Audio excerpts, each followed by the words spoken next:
നമസ്കാരം. ആസ്ട്രോവേദിക് മീഡിയയുടെ പുതിയൊരു അധ്യായത്തിലേക്ക് എല്ലാ മാന്യപ്രേക്ഷകരെയും സ്വാഗതം ചെയ്യുന്നു. ഇന്ത്യയിലെ ഏറ്റവും വലിയ ക്ഷേത്രമെന്ന പ്രത്യേകതയോടെയാണ് അയോധ്യയിലെ ഈ രാമക്ഷേത്രം പണി കഴിപ്പിക്കപ്പെട്ടിട്ടുള്ളത്. മഹാവിഷ്ണുവിന്റെ 7ാമത്തെ അവതാരമായ ശ്രീരാമന്റെ ജന്മഭൂമിയിലാണ് ഈ പരിപാവനമായ ക്ഷേത്രം പണി കഴിപ്പിച്ചിരിക്കുന്നത്. 16ാം നൂറ്റാണ്ടിന് മുൻപ് വരെ ഇവിടെ മഹത്തായ ഒരു ക്ഷേത്രം ഉണ്ടായിരുന്നെന്ന് ആർക്കിയോളജി നടത്തിയ പഠനങ്ങളിൽ രേഖപ്പെടുത്തിയിട്ടുണ്ട്. 1978ലും 2003ലും ആർക്കിയോളജിക്കൽ സർവേ ഓഫ് ഇന്ത്യ നടത്തിയ പുരാവസ്തു ഖനനങ്ങളിലും പഠനങ്ങളിലും ഒരു ഹിന്ദു ക്ഷേത്രത്തിന്റെ അവശിഷ്ടങ്ങൾ ഇവിടെ നിന്നും കണ്ടെത്തിയിട്ടുള്ളതിന് രേഖകളുണ്ട്.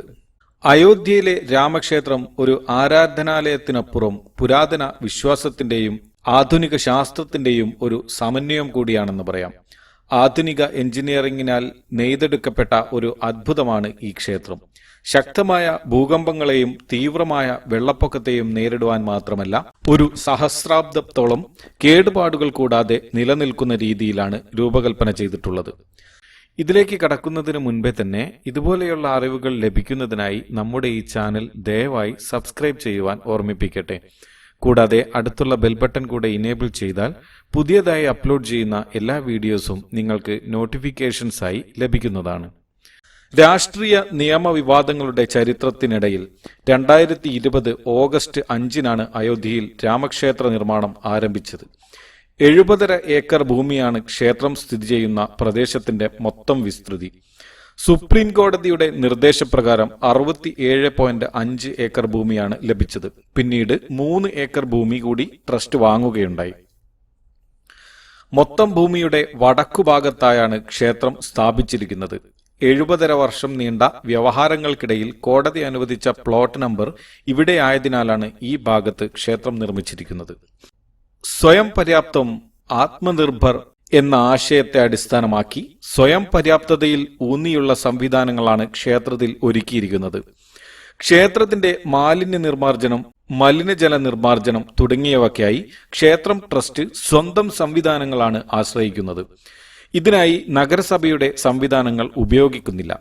മലിനജലം സംസ്കരിക്കാനായി 2 പ്ലാന്റുകൾ ക്ഷേത്രാങ്കണത്തിൽ പ്രവർത്തിക്കുന്നുണ്ട്. വാട്ടർ ട്രീറ്റ്മെന്റിനായി ഒരു പ്ലാന്റും സ്ഥാപിച്ചിട്ടുണ്ട്. മുഴുവൻ സമയവും തടസ്സമില്ലാത്ത വൈദ്യുതി ലഭ്യത ഉറപ്പാക്കുവാൻ പവർ സ്റ്റേഷനിൽ നിന്ന് ക്ഷേത്രത്തിലേക്ക് ഡെഡിക്കേറ്റഡ് ലൈൻ സ്ഥാപിച്ചിട്ടുണ്ട്. കൂടാതെ മുൻകരുതലുമായി ജനറേറ്ററുകളും സ്ഥാപിച്ചിട്ടുണ്ട്. അഗ്നിശമന സേന യൂണിറ്റ് ക്ഷേത്രവളപ്പിൽ മുഴുവൻ സമയവും സജ്ജമാകുന്ന രീതിയിലാണ് ക്രമീകരണങ്ങൾ. ജലസംഭരണത്തിന് ഭൂമിക്കടിയിൽ സംഭരണ കേന്ദ്രങ്ങൾ സ്ഥാപിച്ചിട്ടുണ്ട്. മലിനജലം പുറത്തെ നഗരസഭയുടെ കനാലിലേക്ക് വിടില്ല. പകരം ഇവിടെ തന്നെ സംസ്കരിച്ച് ഭൂമി നനയ്ക്കുവാനായി ഉപയോഗിക്കുന്നതാണ്. നിലവിൽ ഏകദേശം 600ഓളം മരങ്ങൾ ക്ഷേത്രവളപ്പിലുണ്ട്. ഭാവിയിലേക്കായി കൂടുതൽ മരങ്ങൾ നട്ടുവളർത്തുവാൻ പദ്ധതിയുമുണ്ട്. 100 വീതം ശൗചാലയങ്ങളും കുളിമുറികളും അടങ്ങിയ ശൗചാലയ സമുച്ചയങ്ങളും അങ്കണത്തിൽ തയ്യാറായിട്ടുണ്ട്. അടിയന്തര സാഹചര്യത്തിൽ വാഹനങ്ങൾക്ക് സഞ്ചരിക്കുവാനുള്ള പാതയും നിർമ്മിച്ചിട്ടുണ്ട്. ക്ഷേത്രത്തിന്റെ രൂപഘടന തയ്യാറാക്കിയത് അഹമ്മദാബാദിലെ വാസ്തുശില്പികളായ ചന്ദ്രകാന്ത് സോംപുരയും മകൻ ആശിഷ് സോംപുരയുമാണ്. സോമനാഥ ക്ഷേത്രം ഉൾപ്പെടെ ലോകമെമ്പാടുമുള്ള 100-ലധികം ക്ഷേത്രങ്ങൾ രൂപകൽപ്പന ചെയ്ത വാസ്തുശില്പി കുടുംബമാണ് സോംപുര കുടുംബം. മുഖ്യ വാസ്തുശില്പി ചന്ദ്രകാന്ത് സോംപുരയുടെ നേതൃത്വത്തിൽ അദ്ദേഹത്തിന്റെ മക്കളായ ആശിഷിന്റെയും നിഖിലിന്റെയും പിന്തുണയോടെയാണ് ക്ഷേത്രത്തിന്റെ നിർമ്മാണം. ക്ഷേത്രവാസ്തുവിദ്യയിൽ തലമുറകളായി കാത്തുസൂക്ഷിക്കുന്ന പാരമ്പര്യമുള്ള കുടുംബമാണ് സോംപുര. 28,000 ചതുരശ്ര അടി വിസ്തൃതിയിൽ 161 അടി ഉയരത്തിലാണ് ക്ഷേത്രം നിർമ്മിച്ചിരിക്കുന്നത്. ക്ഷേത്രത്തിന്റെ അടിത്തറയിൽ ഉപയോഗിച്ചിരിക്കുന്നത് ഝാൻസി, ബിത്തൂരി, ഖിൽദിക്കട്ടി, യമുനോത്രി, ചിത്തോർഗഡ്, സുവർണക്ഷേത്രം തുടങ്ങി 2587 പ്രദേശങ്ങളിൽ നിന്നുള്ള മണ്ണാണ്. ലാർസൻ ആൻഡ് ടർബോ എന്ന കമ്പനിക്കാണ് ക്ഷേത്ര നിർവഹണത്തിന്റെ പ്രധാന ചുമതല. ക്ഷേത്ര നിർമ്മാണത്തിന്റെ പ്രാരംഭഘട്ടങ്ങളിൽ ഇവർ നേരിട്ട ഏറ്റവും വലിയ ഒരു വെല്ലുവിളി പദ്ധതി പ്രദേശത്തെ മണ്ണ് തന്നെയായിരുന്നു. ഇളകിയ മണ്ണായിരുന്നു ക്ഷേത്ര പ്രദേശത്തുണ്ടായിരുന്നത്. ഇത്തരത്തിൽ ഉറപ്പില്ലാത്ത മണ്ണിൽ വലിയ നിർമ്മാണ പ്രവർത്തനങ്ങൾ സാധിക്കില്ലെന്ന് വിദഗ്ധർ പഠനം നടത്തി പറഞ്ഞു. തുടർന്ന് 14 അടി താഴ്ചയിൽ മണ്ണ് നീക്കി അവിടെ 56 അടുക്കുകളായി റോളർ കോമ്പാക്ട് കോൺക്രീറ്റ് നിറച്ചു. അതിനു മുകളിലാണ് ക്ഷേത്രം നിർമ്മിച്ചത്. അതായത് മണ്ണിനടിയിൽ ഒരു കൃത്രിമ പാറ തന്നെ നിർമ്മിച്ച് അതിനു മുകളിലാണ് ക്ഷേത്രം സ്ഥാപിച്ചിരിക്കുന്നത്. പാറയിൽ വിള്ളൽ വീഴാതിരിക്കുവാൻ ഇന്ത്യൻ ഇൻസ്റ്റിറ്റ്യൂട്ട് ഓഫ് റോക്ക് മെക്കാനിക്സിലെ വിദഗ്ധരെത്തി പഠനം നടത്തി വിശകലനം ചെയ്തിരുന്നു. ക്ഷേത്രം മുഴുവനായും പണി കഴിപ്പിച്ചിരിക്കുന്നത് കല്ലുകൾ ഉപയോഗിച്ചിട്ടാണ്. ഇരുമ്പോ ഉരുക്കോ ഒന്നും തന്നെ ക്ഷേത്രത്തിന്റെ നിർമ്മാണ ആവശ്യത്തിനായി ഉപയോഗിച്ചിട്ടില്ല. ഇതുകൂടാതെ കാലം കഴിയുമ്പോൾ മണ്ണിലെ ഈർപ്പം നിരന്തരം തട്ടി അടിത്തറയിലെ കല്ല് ദ്രവിക്കുന്നത് ഒഴിവാക്കുവാനായി 17,000 ഗ്രാനൈറ്റ് കല്ലുകളും വിരിച്ചിരിക്കുന്നു. ക്ഷേത്ര നിർമ്മാണത്തിന് ഉപയോഗിച്ചിട്ടുള്ള ഇഷ്ടികകളിൽ ശ്രീരാം എന്ന് എഴുതിയിട്ടുണ്ട്. രാമേശ്വരത്തെ രാമസേതു നിർമ്മാണത്തെക്കുറിച്ചുള്ള ഐതിഹ്യത്തിന്റെ ഓർമ്മയ്ക്കായാണ് ഇങ്ങനെ ചെയ്തിരിക്കുന്നത്.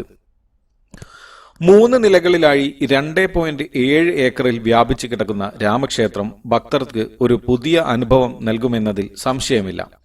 നിലകളിൽ താഴത്തെ നിലയിൽ ശ്രീരാമന്റെ ജീവിതം പൂർണ്ണമായും ചിത്രീകരിച്ചിരിക്കുന്നു. 1ാമത്തെ നില ശ്രീരാമന്റെ ദർബാറായി പണി കഴിപ്പിക്കപ്പെട്ടിരിക്കുന്നു. പരമ്പരാഗത നാഗര ശൈലിയിലുള്ള വാസ്തുവിദ്യയിൽ നിന്ന് പ്രചോദനം ഉൾക്കൊണ്ടുള്ള ക്ഷേത്രത്തിന്റെ രൂപകൽപ്പനയിൽ 360ഓളം തൂണുകൾ ഉൾക്കൊള്ളിച്ചിട്ടുണ്ട്. ആധുനിക നിർമ്മാണ ഉൽപ്പന്നങ്ങളായ ഇരുമ്പ്, ഉരുക്ക്, സിമന്റ് എന്നിവ മാറ്റി നിർത്തി ക്ഷേത്രം പൂർണ്ണമായും കല്ലുകൊണ്ടാണ് നിർമ്മിച്ചിരിക്കുന്നത്. മറ്റു വസ്തുക്കളെ അപേക്ഷിച്ച് കല്ലിന് കൂടുതൽ ആയുസ്സും മികച്ച ഈടുമുള്ളതിനാൽ ഘടനയെ ഭൂകമ്പത്തെ പ്രതിരോധിക്കാനാണ് ഇങ്ങനെ ചെയ്തിരിക്കുന്നത്. ക്ഷേത്രത്തിന്റെ നിർമ്മാണത്തിലെ ഏറ്റവും വലിയ പ്രധാനപ്പെട്ട ശാസ്ത്രീയ ചേരുവകളിലൊന്ന് അതിന്റെ അടിത്തറയാണ്. 15 മീറ്റർ കട്ടിയുള്ള ഉരുണ്ട കോൺക്രീറ്റിന്റെ പാളിയിലാണ് ക്ഷേത്രം നിർമ്മിച്ചിരിക്കുന്നത്. ഫ്ലൈ ആഷ് പൊടി, രാസവസ്തുക്കൾ എന്നിവ ഉപയോഗിച്ച് നിർമ്മിച്ച 56 പാളികളാണ് അതിലുള്ളത്. ക്ഷേത്രത്തെ ഈർപ്പത്തിൽ നിന്ന് സംരക്ഷിക്കുവാൻ രൂപകൽപ്പന ചെയ്ത 21 അടി കട്ടിയുള്ള ഗ്രാനൈറ്റ് അടിത്തറയെ കൂടുതൽ ശക്തമായി ഉറപ്പിക്കുവാൻ സഹായിക്കും. ഭൂകമ്പത്തിനെതിരെ ക്ഷേത്രത്തിന് ശക്തി പകരാനായി നിർമ്മിച്ച അടിത്തറയുടെ തൂണുകൾക്ക് വലിയ നദികൾക്ക് കുറുകെയുള്ള പാലങ്ങളുടെ തൂണുകളോളം വലിപ്പമുണ്ട്.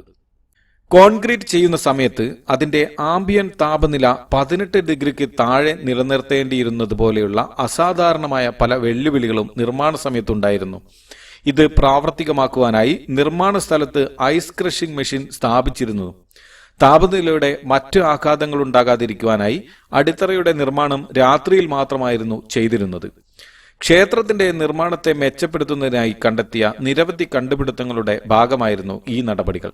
ഇതിനായി 150 എഞ്ചിനീയർമാരുടെയും ആയിരക്കണക്കിന് തൊഴിലാളികളുടെയും ഒരു സംഘം ദിനരാത്രം അധ്വാനിച്ചിട്ടുണ്ട്. ക്ഷേത്രത്തിന് 44 വാതിലുകളാണുള്ളത്. താഴത്തെ നിലയിൽ 18 വാതിലുകൾ. ഈ വാതിലുകൾ നിർമ്മിക്കുവാനുള്ള തേക്ക്, ഉരുപ്പടികൾ എന്നിവ മഹാരാഷ്ട്രയിലെ അലപ്പള്ളി വനത്തിൽ നിന്നും കേരളത്തിൽ നിന്നുമാണ് എത്തിച്ചിരിക്കുന്നത്. ശ്രീകോവിലിന്റെ വാതിലടക്കം 14 വാതിലുകളിൽ സ്വർണം പൂശുന്നുണ്ട്. സ്വർണം പൂശുന്നത് തിരുവനന്തപുരത്ത് നിന്നുള്ള ശില്പികളടക്കം 30ഓളമുള്ള കരകൗശല സംഘമാണ്. പ്രധാന ക്ഷേത്രം കൂടാതെ അങ്കണത്തിൽ 7 ഉപക്ഷേത്രങ്ങളുമുണ്ട്. വാൽമീകി, വസിഷ്ഠൻ, വിശ്വാമിത്രൻ, അഗസ്ത്യൻ, നിഷാദ രാജാവ്, ശബരി, അഹല്യ എന്നിവരാണ് ഈ ക്ഷേത്രങ്ങളിലെ പ്രതിഷ്ഠകൾ. കൂടാതെ ജടായുവിന്റെ ഒരു മനോഹരമായ പ്രതിമയും അടുത്തുതന്നെ സ്ഥിതി ചെയ്യുന്നു.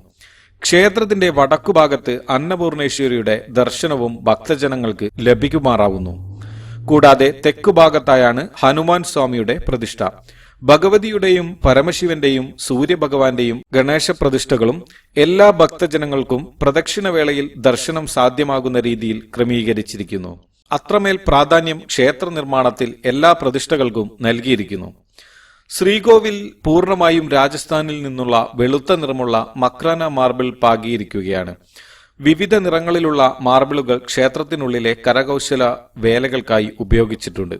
ഇവ മധ്യപ്രദേശിലെ മഡ്ലയിൽ നിന്നാണ് എത്തിച്ചിരിക്കുന്നത്.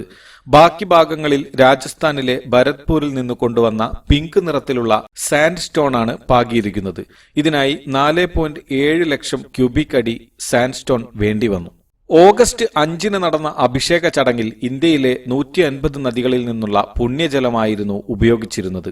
കൂടാതെ വരും തലമുറയ്ക്കായി കരുതിവെക്കുന്ന ചെമ്പ് തകിടും രാമക്ഷേത്രത്തിന്റെ പ്രത്യേകതയാണ്. ഈ ടൈം ക്യാപ്സ്യൂൾ ക്ഷേത്രത്തിന് താഴെ 2000 അടി താഴ്ചയിലാണ് അടക്കം ചെയ്തിരിക്കുന്നത്. ഈ ചെമ്പ് തകിടിൽ ക്ഷേത്രത്തെക്കുറിച്ച് പ്രധാനപ്പെട്ട വിവരങ്ങളും ശ്രീരാമനെക്കുറിച്ചും അയോധ്യയെക്കുറിച്ചുള്ള വിവരങ്ങളുമാണ് പതിച്ചിരിക്കുന്നത്. ഈ വിവരങ്ങൾ വരും തലമുറയ്ക്കായി കാത്തുസൂക്ഷിക്കുന്നതിന് വേണ്ടിയാണ് നാഗർ ശൈലിയിലുള്ള 360 തൂണുകളാണ് ക്ഷേത്രത്തിലുള്ളത്. ക്ഷേത്രത്തിന്റെ ഭംഗി വർദ്ധിപ്പിക്കുന്ന പ്രധാന ഘടകങ്ങളിൽ ഒന്നു തന്നെയാണ് ഈ തൂണുകൾ.